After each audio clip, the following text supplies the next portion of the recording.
Are you with me? I'm having a heck of a day. First started recording, then I stopped on me, and so I've already poured the beer and I started drinking it, so now you're going to have to bear with me.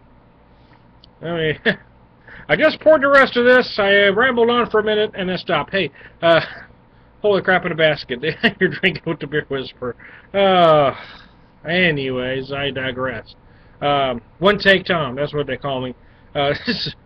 Sierra Nevada Beer Camp. More or less, Sierra Nevada's version of Sam Adams' Long Shot. When I thought I was recording, I talked about a myth, basically saying how I didn't, at about 5.635 IBUs, I wasn't sure how this could be called an Imperial, since there are Imperial Pilsners out there like Mother's Uber Pilsner that runs 8% and 55 IBUs. The other day I had, from Urban Chestnut Brewing Company out of St. Louis, I had the Vaclav Pilsner, which is basically an old world style, but it runs 5.3%. 45 IBUs, if you can imagine. It's just wicked, wicked good. So I wasn't sure about this one, and so I kind of went into it kind of...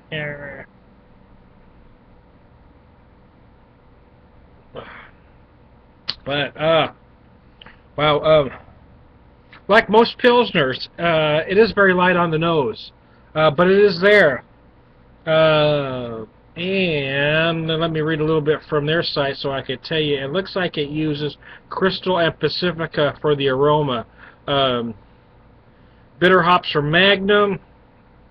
Aroma hops are Crystal and Pacifica. And the torpedo hops are Crystal and Pacifica.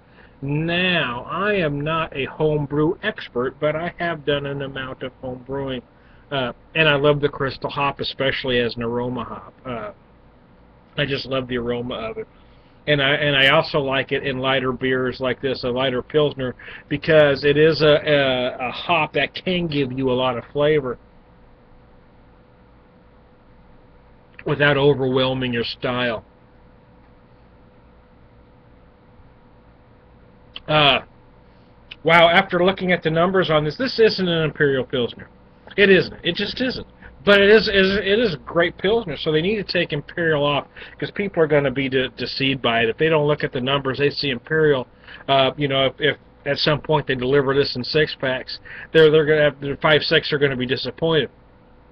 But they're not going to be disappointed in the style if you just call it a Pilsner, because it's as a straight Pilsner at 5.635, it's one of the best on the market. In fact, I had the Floral IPA the other day, and I thought it was excellent, because it's another one that I really was intending to dislike, because I'm not a fan of that whole flower thing. Would I buy a 6-pack of that? Probably not, because it is a little too novelty for me.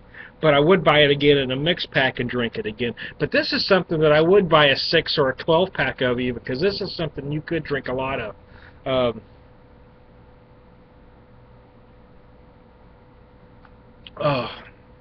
Just came in from some serious hot weather, and this thing is going down like nobody's business, man. Holy crap in a basket, it is good. I just don't feel it as an Imperial Pilsner. So, name aside, let's just say it's a good beer and forget what it's being called. I'm going to read this from the right off the 12-pack. Packing a big hop-forward punch and bright, crisp finish. Well, it does have all that, I will tell you. This Golden Pilsner, well, that looks pretty golden to me. So far, they're right on point. Features a hearty dose of sticky, resinous Crystal and Pacifica dry hops. It does. It surely does. So they're right on. Which balance the light-bodied... I'm having trouble reading. Light-bodied yet complex malt backbone. Okay, they're right on everything. The only thing they're wrong on is the name. You can't even an Imperial, even a Pilsner, you can't be Imperial at 5.7. You just can't. You have to get out of the session range to be called Imperial. I mean, you got to be at least, if not 8%, you got to get to at least 7%. I could even take him serious at 6.5, but you can't call yourself Imperial at 5.7. Now that I've wandered on that subject long enough, it's an incredibly fabulous beer. Fabulous! Can't believe I just did that. But sometimes, yeah, I never know what's going on in there. It's a great beer, man. It's fabulous. Hey, we had Seamus had a doctor's appointment this morning, and I don't have any elevator stories to tell today, but there's he loved me for telling that story. Anyway, there's a local barbecue place called Pappy's, and I meant to take some pictures. I always think every time we go to a local place, I'm going to take a picture and post it up there so folks can see it. And then I always see the food, and then I forget to take a picture because I immediately start eating it. But it was incredible. We actually just kind of got a platter and we split it because we like to try. We all kind of like to graze and try as many different things as we can. So we actually just got a platter that had some ribs, some smoked chicken, pulled pork, and brisket. The weakest link of the four was probably their pork, but it still wasn't terrible. But the ribs were phenomenal. Seamus personally loved the brisket the best, and I'm not always a fan of smoked chicken, and it was darn tasty too. Oh, wow. I love local spots. You know, every time we go anywhere, I love to avoid chains if at all possible. Sometimes you can't help it and you have to go for whatever reason. Maybe it's just the only thing close or whatever, but I like to, you know, we personally some of the best places we've found to eat or to shop or to whatever, or because we've got lost or you know, veered off the beaten path and found some place by accident. Those have, you know, in many cases have turned out the best places to eat or drink or whatever, or, you know, liquor stores. uh, I'd been looking for a particular beer called R.J. Rocker's Black Pearl, and I'm not going to pop it for you here. Let me go over and get it real quick.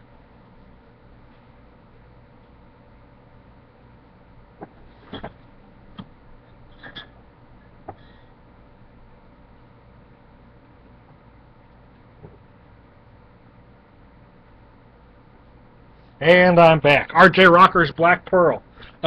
This is a great beer, and I'm not going to pop it because I'm going to save this one. I hadn't been able to find this. There was one store in town here that I could get it. I can't get this in Springfield, and they're sold out, and they're not getting it again. So I looked and looked, and again, we kind of got off the beaten path. I was looking for something else. I found a liquor store by accident, and they had these sitting there. This is a dark India Pale Ale. The R.J. Rocker's Ales from the Dark Side series. It's 9.5. Good Lord, work with me, people. This is 9.5%.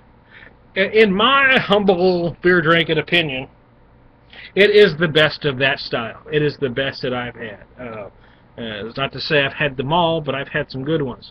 The ones that rank close for me are the Stone Sublimely Self-Righteous is certainly in the ballpark.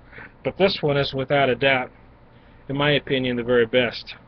That one right there. Now, I did have the Eclipse from Crabtree the other day, and that's certainly a contender as well.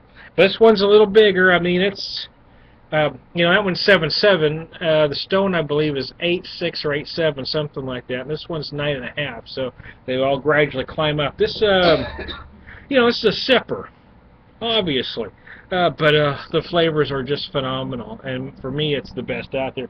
So my problem with some of the lighter versions I've had out there is that they feel too watery. They don't promise on the big roasted malts, so they don't work for me. But I love those bigger versions. Anyway, back to the Pilsner. See, this is what happens. See, so I like to do these shows like we're having a conversation in the bar. It can kind of go this way. We don't have to, you know, we can take it anywhere we want. But as you can see, we've been here for about 9.5 minutes. That's how easy that was to drink. And that was even setting it down and talking about that for a minute, because I could have easily polished that off 1.5 minutes ago. Oh, good Lord. As a Pilsner, it is absolutely freaking brilliant. I mean, Absolutely, without a doubt, it is just brilliant. It's not an Imperial Pilsner though, so I mean they shouldn't even call it that. It is deceiving, and beer geeks are gonna. Well, that's good, but it ain't Imperial, and it's not because I mean, it should be at least 7% to be called an Imperial to me anyway. You know, I kind of shudder anything under 8 to be an Imperial, but I understand a Pilsner. So I'm going to cut something calling themselves a Pilsner a slack, and I might have let them get away with 6.5. But not you can't be 5.6, 5.7 to call yourself an Imperial. But again, it is a fantastic beer, one of the best of the style out there. The only ones I can think of, well, the only one right now that I can think of I like better than this is that Vaclav I had the other day. Had I not had the Vaclav, I would say this is the best Pilsner I've ever had.